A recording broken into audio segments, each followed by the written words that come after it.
What's up guys, this is Vi and today I'm going to show you one simple trick to add shine in your photographs in Photoshop. So let's get started.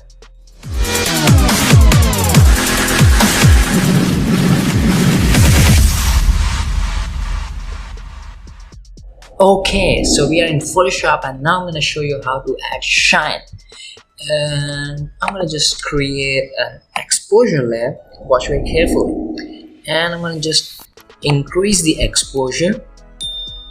I want to just look at this side of the image, and I'm going to just decrease the offset a bit, just like so. I want to increase the comma correction a little. Cool. And now I'm going to just double click right there, and I'm gonna just move the slider, this shadow slider of the underlying layer towards the right. Now you can see some harsh lines right there. So what I'm gonna do is I'm gonna just press the Alt key and I'm gonna click in here, and I wanna just make it softer, just like so. Cool. I'm gonna press OK, and now I'm gonna choose the blending mode luminosity.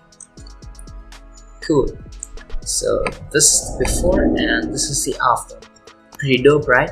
And we can always change the fill amount and the opacity. Pretty cool, right? Now I'm gonna create another exposure adjustment layer, and I'm gonna focus on this area. So I'm gonna just increase it like so, and let's see, right there, I guess, something like that. Cool. I'm gonna just change it to luminosity, and now I'm gonna just double click there, and I'm gonna just move it around there so you can see this here, and I want to just do this exact same thing, just there. I'm gonna press the Alt key and just make it softer. Cool. I'm not hitting OK, and I want to just select the layer mask, and I'm gonna press Ctrl+I to make a negative mask, and I want to just turn down the opacity of my brush and paint in with white right there.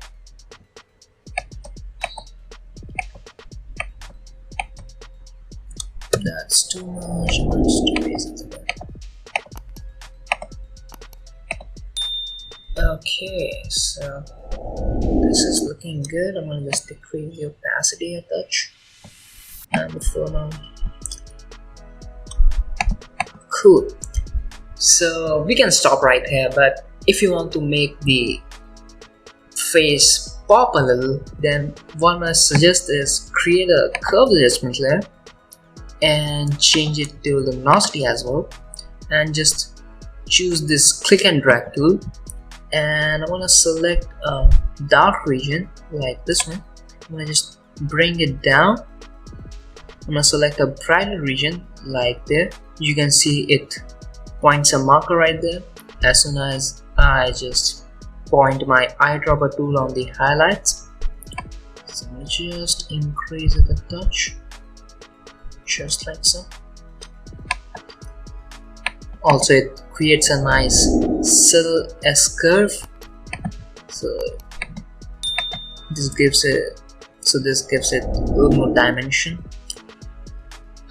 That looks good.